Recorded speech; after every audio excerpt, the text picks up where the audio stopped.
ಮೊದಲ ನಿನ್ನೆ ದಿನ ನಮ್ಮ ರಾಷ್ಟ್ರದ ರಾಜಧಾನಿ ದೆಹಲಿಯ ಕೆಂಪುಕೋಟೆಯಲ್ಲಿ ಏನು ಒಂದು ಬಹಳ ಅಮಾನವೀಯ ಹೃದಯ ವಿದ್ರಾವಕ ಒಂದು ಘಟನೆ ಆಗ್ಯದ.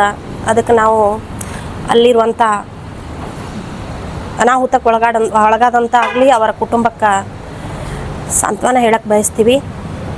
ಇಂಥದ್ದು ಆಗಬಾರ್ದು ಇಂಥ ಘಟನೆಗಳು. ಯಾಕಂದ್ರೆ ನಮ್ಮ ನಾಡು ಶಾಂತಿ ಸೌಹಾರ್ದದ ಬೀಡದ. ಇದು ಇಲ್ಲಿ ಆತಂಕವಾದಕ್ಕೆ ನೆಲೆ ಇಲ್ಲ, ನಾವು ಹೇಳ್ತಾ ಇರ್ತೀವಿ.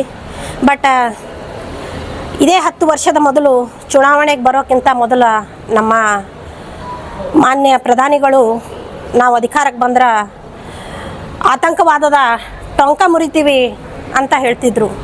ಬಟ್ ಈ 10 ವರ್ಷದ ಅವಧಿಯಲ್ಲಿ ಇಡೀ ದೇಶಾದ್ಯಂತ ಆತಂಕವಾದ ಹೆಚ್ಚಾಗ್ಯದ. ಅವ್ರ ಅಧಿಕಾರಕ್ಕೆ ಬಂದ ಮೇಲೆ ಆತಂಕವಾದ ಎಲ್ಲಿ ಬೇಕಲ್ಲಿ ಈಗ ನೋಡ್ತಾ ಇದ್ರಿ. ಮೊನ್ನೆ ಪಹಲ್ಗಾಮ್ದಾಗ ಆಯ್ತಾ, ಪುಲ್ವಾಮಾದಾಯಿತು, ಇವಾಗ ಇದು ರಾಷ್ಟ್ರದ ರಾಜಧಾನಿ ದೆಹಲಿಯಲ್ಲೇ ಅಲ್ಲಿ ಶಾಂತಿ ಸೌಹಾರ್ದತೆ ಕಾಪಾಡಬೇಕಾದಂಥವ್ರು ಅಮಿತ್ ಶಾ ಅವರು ಗೃಹ ಸಚಿವರು. ಅವ್ರು ನೋಡಿದ್ರೆ ನಿರಾತಂಕವಾಗಿ ಬಿಹಾರದ ಎಲೆಕ್ಷನಲ್ಲಿ ಪ್ರಚಾರ ಮಾಡಕ್ಕೆ ನಿಂತಾರ.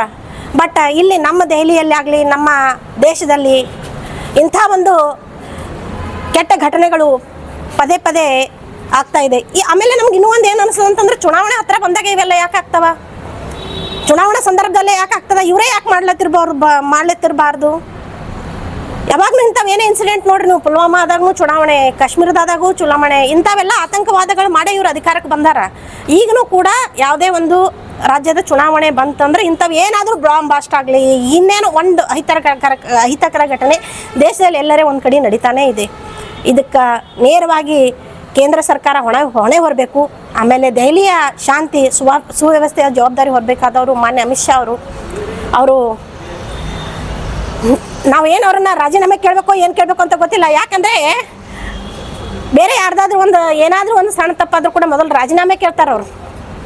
ಈಗ ಇದರ ನೈತಿಕ ಹೊಣೆ ಹೊತ್ತು ನಾವು ಕೂಡ ಅವ್ರಂಗೆ ಬೀದಿ ಹೋರಾಟ ಮಾಡ್ಬೋದಲ್ಲ. ಇಷ್ಟೊಂದು ಜನ ಪಹಲ್ಗಾಮಾದಾಯಿತು, ಕಾಶ್ಮೀರದ ಏನಂತಾರ ಪುಲ್ವಾಮಾ ಆಯಿತು, ಇವಾಗ ಇದು ದೆಹಲಿಯ ಕೆಂಪುಕೋಟೆ ರೀ, ಒಂದು ಸಾಂಸ್ಕೃತಿಕ ನಗರ. ಅಲ್ಲಿ ಎಷ್ಟೊಂದು ಶಾಂತಿ ಸುವ್ಯವಸ್ಥೆ ಅಂತ ಭದ್ರತೆ ಇರಬೇಕಲ್ಲಿ.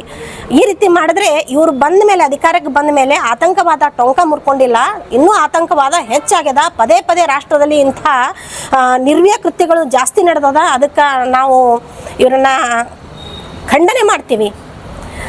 ಇವರು ಇಂಥವರು ಅಧಿಕಾರದಲ್ಲಿ ಇರಬಾರ್ದು.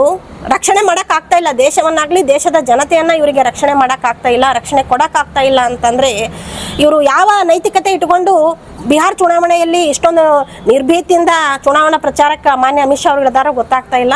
ಸೊ ಮತ್ತೊಂದು ಸಲ ಅಲ್ಲಿ ಮಡಿದಂಥವ್ರಿಗಾಗಲಿ, ಅನಾಹುತಕ್ಕೊಳಗಾದಂಥವ್ರಿಗೆ ಬಹಳ ನೋವಿನ ಸಂಗತಿ ಅದ. ಅದಕ್ಕೆ ನಾವು ಅವರಿಗೆ ಸಂತಾಪ ಹೇಳ್ತೀವಿ. ಅವ್ರ ಜೊತೆ ನಾವು ಯಾವಾಗಲೂ ಇರ್ತೀವಿ ಅಂತ ಹೇಳಕ್ಕೆ ಇಷ್ಟಪಡ್ತೀನಿ. ಥ್ಯಾಂಕ್ ಯು, ಧನ್ಯವಾದಗಳು. ನಾನು ರೇಣುಕಾ ಸಿಂಗ್ಗೆ, ಕಲಬುರಗಿ ಜಿಲ್ಲಾ ಮಹಿಳಾ ಕಾಂಗ್ರೆಸ್ನ ಜಿಲ್ಲಾಧ್ಯಕ್ಷೆ.